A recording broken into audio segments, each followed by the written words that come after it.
BJP ने लोकसभा चुनाव की तैयारी काफी पहले ही शुरू कर दी थी। इस बार 50% से अधिक वोट पाने का लक्ष्य लेकर वो चुनाव मैदान में उतरने जा रही है। इसके लिए बीजेपी उन सीटों पर भी फोकस कर रही है जहां वो कमजोर है।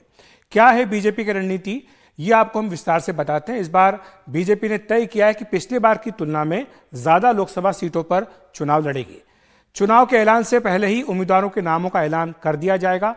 यह भी एक महत्वपूर्ण परिवर्तन रणनीति में किया गया है। जनवरी के अंत या फिर फरवरी के पहले सप्ताह में बीजेपी की पहली सूची संभव है। और यह भी बताया गया है कि पहली सूची में पीएम नरेंद्र मोदी और गृह मंत्री अमित शाह के नाम हो सकते हैं, क्योंकि 2019 में भी जब बीजेपी की पहली सूची आई थी, इसमें दोनों ही वरिष्ठ नेताओं के नाम सबसे पहले जारी कर दिए गए थे। पहली सूची में वो सीटें भी हैं जहां पर बीजेपी या तो कभी नहीं जीती या कम अंतर से जीतती आई है। इस तरह की 160 मुश्किल सीटों के उम्मीदवारों का नाम पहली सूची में आ सकता है, ये बीजेपी के रणनीतिकार बता रहे हैं। कमजोर सीटों पर बीजेपी पिछले 2 साल से लगातार मेहनत करने में लगी हुई है। 2019 के लोकसभा चुनाव की अगर बात करें तब बीजेपी ने कुल 543 में से 436 सीटों पर चुनाव लड़ा था। 436 में से बीजेपी 133 सीटों पर चुनाव हार गई थी। इसके अलावा 27 सीटें ऐसी हैं जहां पर बीजेपी कमजोर अपने आप को पाती है। तो इस तरह से कुल 160 सीटें हुई जिनका क्लस्टर बनाकर बड़े नेताओं को वहां पर जिम्मेदारी सौंपी गई है।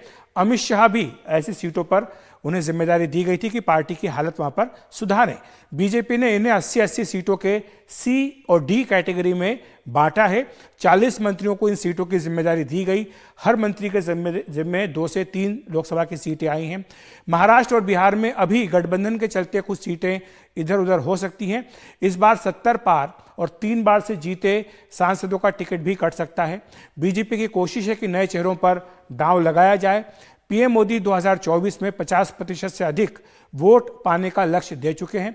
आपको यह भी जानकारी दे दें कि 2019 के मुकाबले इस बार बीजेपी ज्यादा सीटों पर लड़ेगी। इसका कारण यह है कि इस बार सहयोगी दलों की जो संख्या है वो कम है। उदाहरण के तौर पर पंजाब में इस बार शिरोमणि अकाली दल नहीं है, बिहार में बीजेपी के साथ जेडीयू नहीं है, 2019 में महाराष्ट्र में शिवसेना पूरी थी, तमिलनाडु में एआईएडीएमके बीजेपी के साथ थी। और 19 की अगर बात करें तो पंजाब में 13 में से 3 सीटें बीजेपी ही लड़ी थी केवल, महाराष्ट्र में 48 में से 25 सीटें ही लड़ी थी और बिहार में 40 में से केवल 17 ही सीटें लड़ी थी और तमिलनाडु में तो मात्र 5 सीटों पर बीजेपी चुनाव लड़ी थी। इसी तरह यूपी की जो कमजोर सीटें हैं उन पर भी खास तौर से फोकस किया जा रहा है। 14 ऐसी सीटें हैं जहां पर पिछली बार बीजेपी हार गई थी। अब उनमें 16 सीटें ऐसी थी जहां पर की हारी थी और उपचुनाव में अब 2 सीटें जीत करके वो आ गई है। रायबरेली, मैनपुरी, बिजनौर, सहारनपुर, संभल, मुरादाबाद ये पहली सूची में आ सकती हैं। गाजीपुर, जौनपुर, आजमगढ़, नगीना, अमरोहा, अंबेडकर नगर इन सीटों को भी पहली सूची में घोषित किया जा सकता है। इसके साथ साथ श्रावस्ती, घोसी, लालगंज सीटों पर भी उम्मीदवारों के नाम पहली सूची में आ सकते हैं। कुछ सीटें इनमें से समाजवादी पार्टी की गढ़ हैं जो बीजेपी अपने पाले में लाने की कोशिश कर रही है।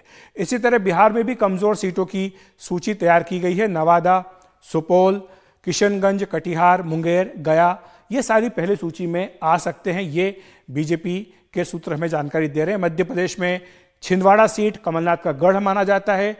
यह भी कमजोर श्रेणी में, क्योंकि अभी जो विधानसभा चुनाव हुआ इसमें भी बीजेपी को बड़ा झटका छिंदवाड़ा में लगा था। केंद्रीय मंत्री गिरिराज सिंह को इस सीट की जिम्मेदारी दी गई है। इसी तरह केरल में त्रिशूर है, पत्तनमतिट्टा यह सीट है, तिरुवनंतपुरम है जहां पर कि बीजेपी की नजरें हैं। त्रिशूर से बीजेपी सुरेश गोपी को भी टिकट दे सकती है। महाराष्ट्र की बात करें तो बारामती, बुल्ढाना, औरंगाबाद ये बीजेपी कमजोर मानती है। पंजाब में अमृतसर, आनंदपुर साहिब, बठिंडा, गुरदासपुर इन्हें भी पार्टी कमजोर सीटों की श्रेणी में रखती है। तो ये बीजेपी ने कुल मिलाकर के खाका तैयार किया है जिस पर पिछले 2 साल से काम चल रहा है।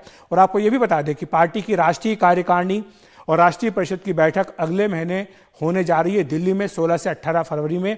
और ये बताया गया कि देश भर से 2000 से ज्यादा बीजेपी नेता उसमें हिस्सा लेंगे और जहां पर पीएम नरेंद्र मोदी लोकसभा चुनाव के ठीक पहले होने वाली इस बड़ी बैठक में जीत का मंत्र अपने कार्यकर्ताओं को देंगे।